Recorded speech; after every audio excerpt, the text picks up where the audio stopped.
Good morning, welcome back. And today we're going to talk a little bit more about civil rights and inequality. And hopefully, where I left off is somewhere around life expectancy and infant mortality and voting rates. Have to pardon me. These connections are not connecting. So. Um, I think I'm just going to move on to voting rates. About 65% of white Americans have been voting in presidential elections, which is not that high for the industrialized world, but for the U.S., it's a little high. Um, Among Black Americans who are voting, it's about 60% voting rate of voting. I believe voting age participants could be voting eligible participants. The reason to make that distinction, I guess, is because voting age participants, if you take the percentage of those folks, um, it's going to be larger it's going to be a smaller percentage than the voting eligible participants. Um, because if you only survey the voting eligible participants, that means you can exclude the people who are not eligible to vote.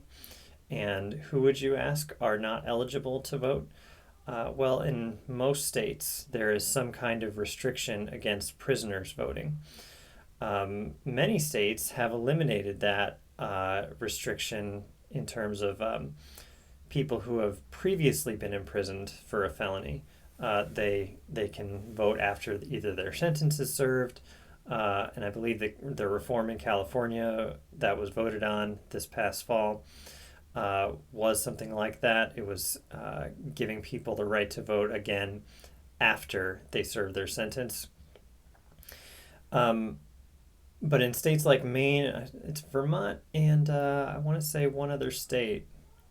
It might be Maine, I can't remember. But Vermont is one state that allows, maybe the only state that allows prisoners who are actually physically and legally in prison to vote at polling places set up in the prison. And that's radically different from places in the South, which have basically allowed people with one felony, it could have been committed when they were 18, to take away that person's right to vote for the rest of their lives, whether they live to 65 or 80. And that disproportionately affects African Americans in the U.S. Simply because if you look at all of these outcomes, basically, if you haven't heard this yet in the video, Black households have less than a tenth of the media, on average, of the wealth that the household kind of physical wealth that white Americans do. Life expectancy tends to be shorter, and infant mortality, as a measure of public health, is half as good as white Americans' public health. So it makes sense that a population with significantly less wealth, as well as politically, is only 1/8 of the population, would seem to, I mean, logically, I think you'd have to say it would make sense that a minority population like that might be subject more to the laws of the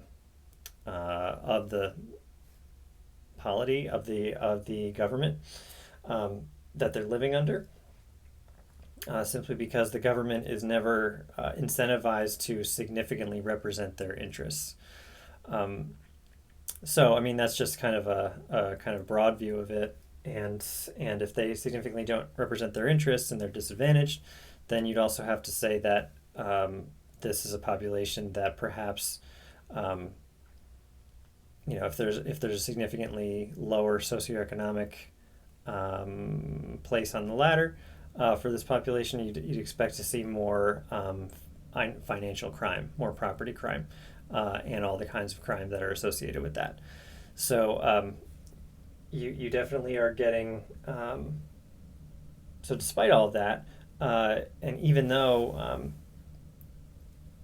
prison kind of voting laws or incarceration related voting laws disproportionately affect this population, despite all of that, um, the black population votes at nearly the same rate as the white population, um, which in and of itself is laudable. And it's, it makes a tremendous difference in terms of the Democratic Party, certainly, which tends to get about 90% of the support of the African American community. So, so this also makes sense in the context of voter ID laws, which, although they seem to be on the individual level to be somewhat not very burdensome, especially to most people who have a driver's license or voter ID that they carry with them, driver's license or government issued photo ID with them. There are parts of the population that tend to not have that, and so if they don't have it with them, that means that these new voter ID laws, which have been passed over the last 15 or 20 years, you have to really ask what the motivation is to pass them. Because if it's not a big deal, the typical procedure for voting, and I can tell you, having lived in 4 states, that the typical procedure is just to register once, and either by mail or in person, usually by mail or online, and to sign your signature once, and then when you go in to vote, you tend to sign your signature that they can then reference against your original registration signature. With voter ID laws, you have to not only do that, but you also have to bring your ID with you, and not just when you first register. What that does is it turns away people from voting who don't have their ID with them, and the ones who don't, who can't prove it. If there are populations that tend not to have that with them, they are disproportionately affected, and this does include seniors. It includes African Americans and Latinx folks. So huge portions of the population which disproportionately affect the Democratic Party. And so all of these voter ID laws have been passed really at the urging of and the sponsorship of Republicans in state legislatures across the country, through their influence, usually by something called the American Legislative Exchange Council, which is funded by an oil and gas conglomerate known as Koch Industries. So most of the time, the voter ID laws have just been cloaked in this idea of we want to make sure that those people who are voting are really voting, and to guard against voter fraud and all of this. Voter fraud happens so little that I'll post a link to something that is particularly notable in terms of one of the only times in recent memory that voter fraud has been prosecuted. But Mike Turzai, who was the Pennsylvania state Republican majority leader in the Senate in 2012, made a speech where he publicly said, "We just passed a voter ID law which is going to allow Mitt Romney to win the state of Pennsylvania." Well, Mitt Romney didn't win the state of Pennsylvania, but Donald Trump did in 2016. And there were several voter ID laws that had been passed in states like Wisconsin and Michigan that significantly did affect voters of color. And it was definitely something that was that accounted for tens of thousands of votes nationwide, at least. And when you look at voter ID laws, and you look at another policy like, say, stop and frisk in New York City, which was called out specifically by a federal judge for disproportionately affecting young men of color, because they were stopped as a part of a program to, quote unquote, randomly stop people on the street and frisk them so that to make sure they don't pose a security risk to the population on the street. And policies like that, like stop and frisk and like voter ID, are somewhat informed, at least by a conceptual understanding of policies that affect different people of different races differently by a Supreme Court case from the 19th century called Inequality versus Hopkins. Let me pause here for a second. I want to make sure that the video is still recording.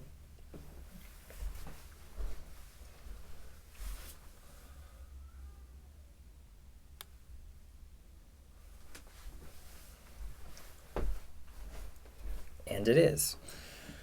So, Inequality versus Hopkins was a case in which you should understand that in the 19th century, in cities on the West Coast, especially San Francisco, immigrants from China had a lot of difficulty finding work. And if they weren't working on things like the railroad that had been constructed largely with Chinese labor, they had to set up small businesses. And one of the small businesses that became very popular because it was very cheap to set up was laundromats. And laundromats often, because they were, largely financed, the construction of them was largely financed by immigrant populations who didn't have a lot of resources. It was much cheaper to build a wood structure than a brick structure. And chances are, if you lived in San Francisco, there was a very good chance that in the 1880s, and you had to use a laundromat outside of your home to wash your clothes. And so if you could afford that, chances are you went to a Chinese-owned business. And at this business, it was very likely made of wood. But others who were not Chinese immigrants had been operating laundromats or wanted to continue to compete with them.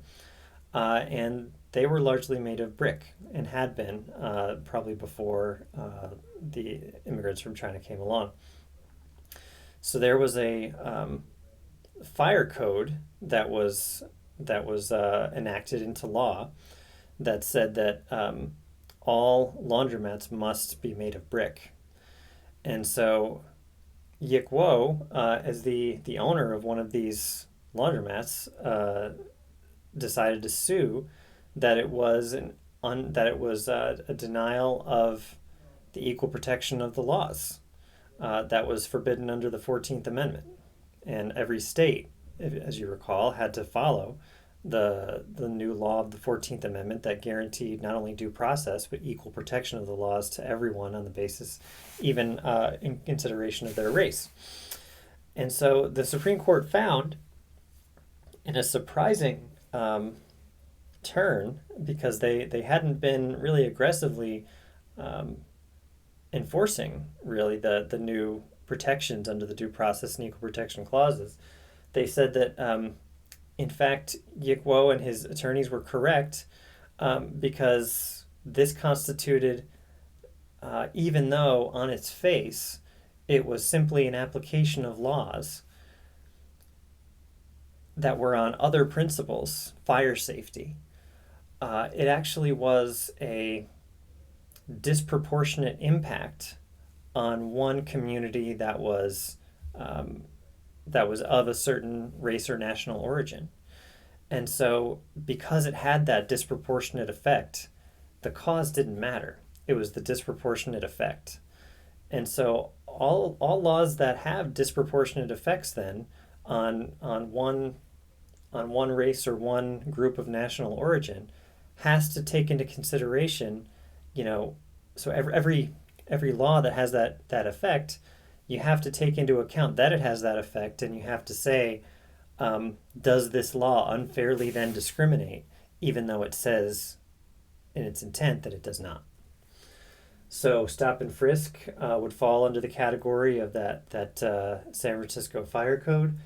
So would voter ID laws, and so would kind of all laws that have to do with voting and these are just measurements, so you can't really say what these are the effects that you have to measure, but these are things like voting rates that are direct kind of policy consequences, are things that you can perhaps see that have to be measured against the not only the intent but the kind of disproportionate impact of the laws.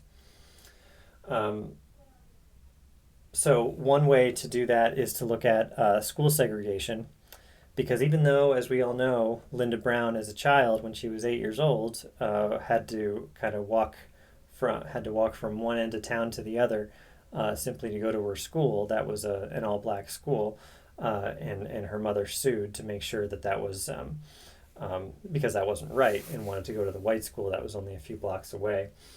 Um, and in Brown versus Board of Education, the Supreme Court unanimously agreed that that was unconstitutional, that it was not ensuring equal protection of the laws by the state of Kansas and the Topeka School Board, and that separate is inherently unequal.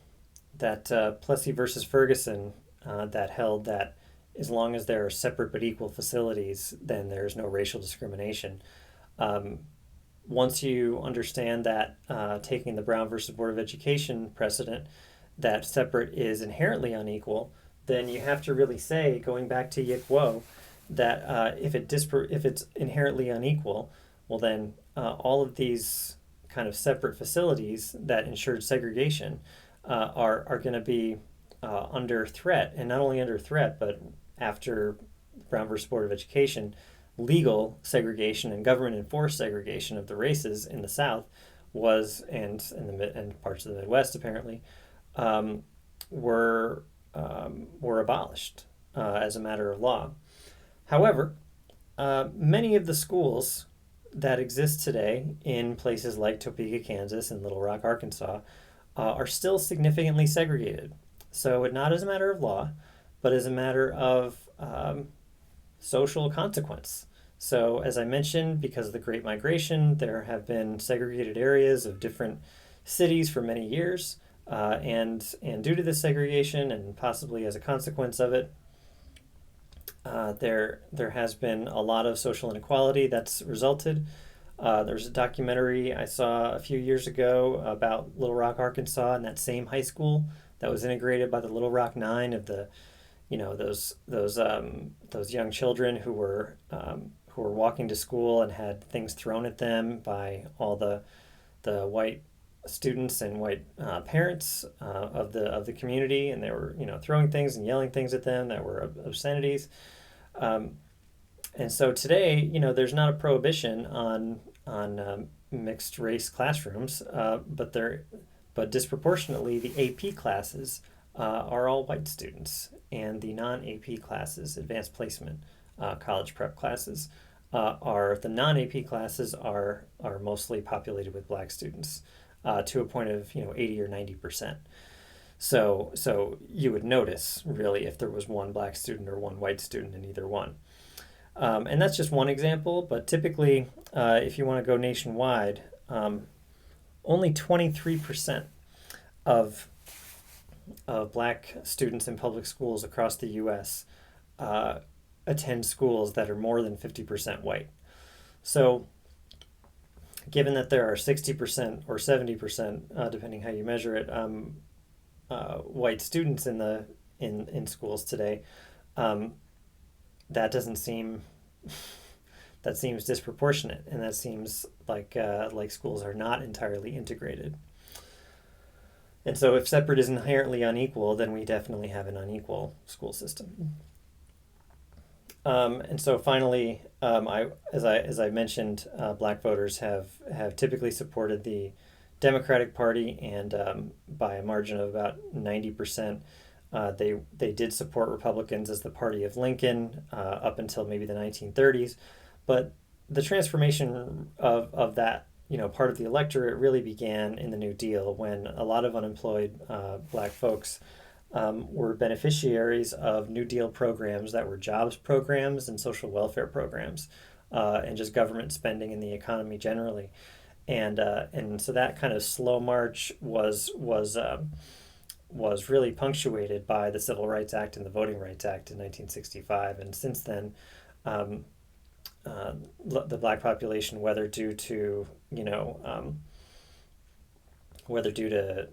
socioeconomic inequality and the fact that the higher up you get in the economic ladder, the more likely you are to support Republicans. Um, Whether it's that or it's kind of a kind of explicit racial equality message that the Democratic Party has, then for one reason or another, it's a matter of not uh, whether black voters are going to support Democrats, because they are. It's a matter of whether they're going to be motivated to vote at all, because that's been the kind of protest, is that if you don't, um, so it's so while it is a dependable block of the Democratic Party, they can make the difference or not, based on whether or not they're mobilized. And in 2016, it seemed that the black population of the U.S. really wasn't motivated in the same way that it had been for since the recession in 2008 and 2012. Um, but in 2016 they were not. But it seems like in 2020 they maybe were. So it's hard, and not to mention the voter ID laws that had possibly a somewhat deleterious effect on their participation. So that is all for the Civil Rights and Inequality chapter. I hope some of this has been enlightening to you. If it hasn't, please let me know if you have questions in class. Thanks.